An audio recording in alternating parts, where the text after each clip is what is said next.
안녕하세요, 올바람입니다. 오늘은 테슬라의 밸류에이션의 근간인 자율주행에 대해서 다뤄보는 시간인데요. 지금까지 제가 공부하면서 정리했던 부분들을 그래픽화해서 보여드리고, 그리고 이번에 시카고 시내에서 FSD의 베타를 받게 된 그런 유저가 있는데, 그 테스터가 FSD 베타를 시카고 시내에서 한 거를 보여줬습니다. 근데 그게 생각보다 문제들이 좀 많더라고요. 그래서 그런 거에 대해서 또 해당 영상도 함께 보여드릴 예정입니다. 일단은 간단하게 자율주행 시스템에 대해서 먼저 정리를 좀 해보자면 이런 식으로 정리가 가능합니다. 자율주행 시스템은 일단 기본적으로 현실 세계 내에서 굉장히 주변 세계들과 상호작용을 해야 합니다. 그리고 뭐 그런 에이전트, 가만히 있는 사람 혹은 보행자, 아니면 자전거, 아니면은 도로 위에 어떤 물체라든지 강아지들이 있을 수도 있고요. 그리고 다른 차들도 각각의 이제 에이전트죠. 그래서 멀티 에이전트 싸움인데, 그것들이 성공적으로 갖춰야 한다면 반드시 갖게 되는 네 가지의 그런 프로세스들이 있습니다. 이런 특정 기능들이 있죠. 이 기능들을 보통은 이제 네 가지의 메인 구역으로 나눠서 구분을 하고 있습니다. 근데 다만 이거를 이제 어떻게 구분하냐 뭐 이런 거는 학계에서 정해진 이런 게 없기 때문에 대략 어떤 식으로 정해지는지를 제가 이제 방식대로 정리를 하면 이렇습니다. 감지가 있고, 그리고 인지가 있고, 계획이 있고, 행동 제어가 있는 것이죠. 감지 같은 경우는 센서를 통해서 주변 환경들을 직접 이제 측정하는 것들을 말합니다. 어떻게 보면 시스템과 주변의 이제 실제 세계로부터 정보들을 모아오는 것이죠. 예를 들자면 자율주행 차를 위해서 센서들에게는 레이더나 라이다나 카메라 등 초음파,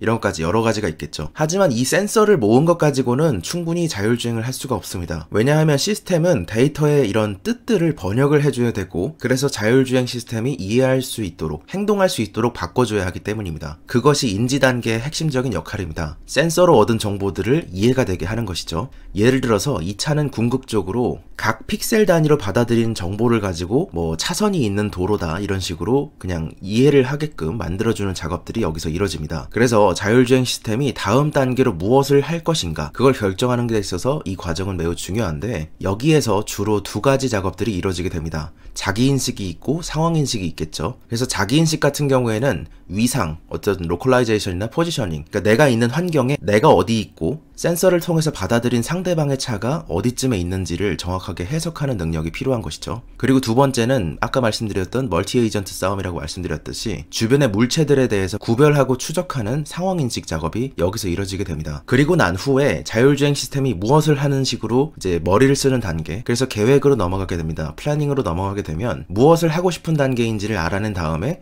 목적지로 도달할 수 있는 경로를 찾아내는 과정이죠. 그 과정 속에서 내가 이곳이 주행할 수 있는 도로인지 아니면 주행할 수 없는 도로인지 이런 것들을 이제 전체적으로 하는 것이죠. 그래서 특히 상황인식과 자기인식에 필요한 것이자 이 성능을 급격하게 높여주기 위해서 필요한 것이 HD맵과 라이다입니다. 좀 더 정확한 인지 단계가 가능하게 됩니다. 그리고 데이터가 쓸모가 있으려면 여기서 정리가 잘 되어 있어야 더 질 높은 AI가 나올 수 있겠죠. 이 과정에서 핵심이 바로 레이블입니다. 그래서 테슬라도 얼마 전에 레이블러를 모집을 했는데, 어떤 물체가 있다면 이것이 사람인지 뭐 개인지 차인지 혹은 뭐 도로에 있는 그냥 뭐 우체통이 서 있는 것인지 이런 식으로 이것에 대해서 정답을 알려주고 구분시키는 과정이죠. 그래서 어쨌든 이런 식으로 인지가 끝나고 플래닝이 끝나고 나면 최적 경로로 따라서 그 플래닝 한 거에 따라서 내가 행동을 하게 됩니다. 마지막으로는 조향장치나 가감속 장치 등 이런 식으로 컨트롤러와 제어 시스템이 수행하게 되는 것이죠. 그래서 이제 시카고의 FSD 라이딩에 대해서 좀 문제점들에 대해서 보여드릴 텐데,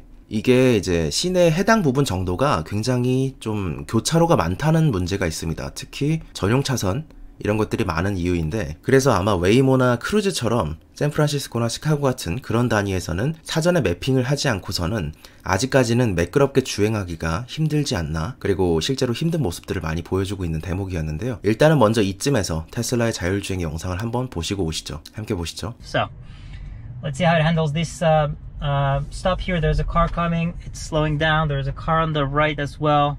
It is gonna make a left, so I'm forcing it right now, so that's gonna be one intervention just because I don't want to slow the traffic too much. So we're gonna go straight here, and we do have a taxi behind us who wants to go on the right hand side.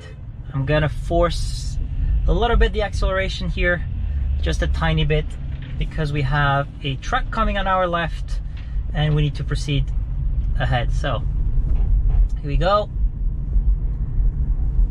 This intersection that we just passed is very busy. We'll see if we have a lighter level of traffic on our trip here. There's a car on the right hand side. Okay, she stayed, that's good. gonna make a right at this traffic light. Okay. We are on the middle lane, so we're on the right lane only. Let's see if the car corrects itself. Didn't really correct itself, but we kind of powered through. I have my foot on the brake, and for instance here I'm gonna take over because the light is turning red and we're aiming on the opposite lane. So that's one disengagement, one intervention so far.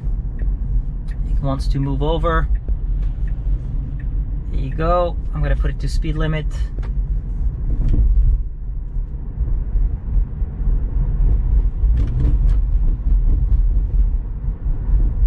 Bit of bumpy road. That's a lot of potholes. I can't wait for Tesla to push a version that will allow us to move off of potholes and, you know, try to navigate the road a little bit better. Okay, so we gotta make a right here at this traffic light. Let's see. Okay, I have to admit, I don't know if we're supposed to be on the right lane here or if we're on the correct lane. I think we're on the correct lane. In any case, that's the lane we are in. Okay, and all right, well, no, it's not correcting itself. So it was aiming for the opposite lane again. Don't like that, so I disengaged, and we'll send that information to Tesla.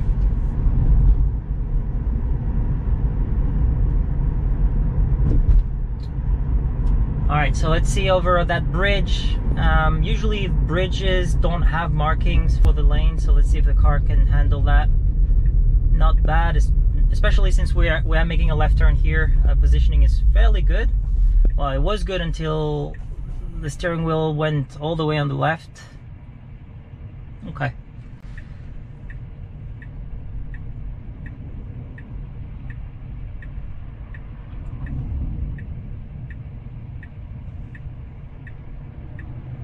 So we have a lead car here, which is a bus. Let's see if it follows. We do have a green arrow as well, so that is easier for people who are familiar with FSD. Green arrows are pretty good. Well, not that good. I mean, we shouldn't be in this lane at all, right? Yeah, I'm gonna take over here. This is a bit too much. So.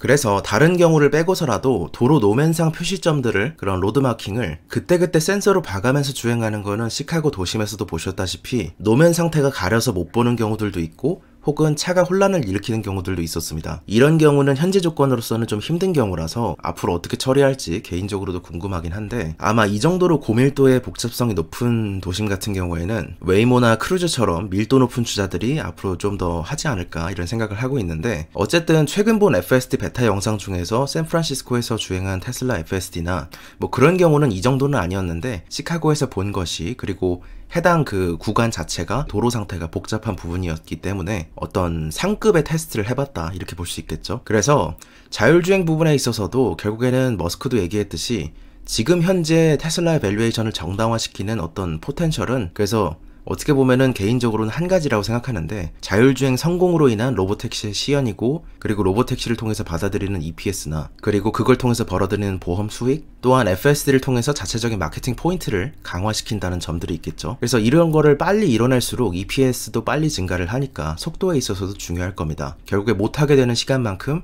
부담도 증가하니까요. 그리고 이거는 이제 트윗으로 받게 됐는데, 베일리 길포드도 론바론처럼 성장주에 장기 투자를 해놓는 투자자죠. 그래서 테슬라의 초기 투자자이자 대주주로서 유명했습니다. 그렇지만 최근에는 이제 많은 분량들을 테슬라의 주식을 매도를 하게 됐는데, 가격이 오른 만큼 4분기 보고서 기준 740만 주 정도를 매도를 했고, 해당 부분을 매도한 것은 뭐 큰 사유가 있어 보인다기보다 이렇게 매도한 부분에 대해서 이만큼이 남아있는데, 어쨌든 총 포트폴리오상 10%를 지키기 위해서 매도한 것이 아니겠냐, 이런 얘기들이 가장 맞을 것 같습니다. 그리고 얼마 전에 국민연금이 테슬라 초기 투자자였다 해가지고 누군가 발견을 하고 뉴스화 됐었죠. 화제를 몰고 있는 그런 뉴스라고 볼 수 있는데, 수익률은 약 6년 새 8,000% 정도로 추정되고 있는 상황이고, 수익은 대략 한 3조 원 정도가 예상된다, 이런 얘기들이 많은 것 같습니다. 2014년 3분기 말에 테슬라 주식을 88억 원 정도 시작을 했다가 그리고 그 후에 계속 늘려서 2016년 말에는 1824억 원치를 보유한 상태였죠. 테슬라의 성장성과 이런 거에 가중치를 두고 투자했던 것인데 당시에 GM의 시가총액을 뛰어넘었던 2016년 정도에서도 계속해서 두 종목을 다 매수하는 형태로 투자했습니다. 그렇지만 어쨌든 집중 투자 형식이 아니라 세계적으로도 시가총액에 맞게 규모 있게 분산하는 연기금이기 때문에 이게 약간 뭐 이제 메일리 길포드나 롬바론이나 캐시우드나 이런 거랑은 약간 다른 개념이긴 하죠. 그리고 마지막으로 질문 주신 내용들이 좀 좋아서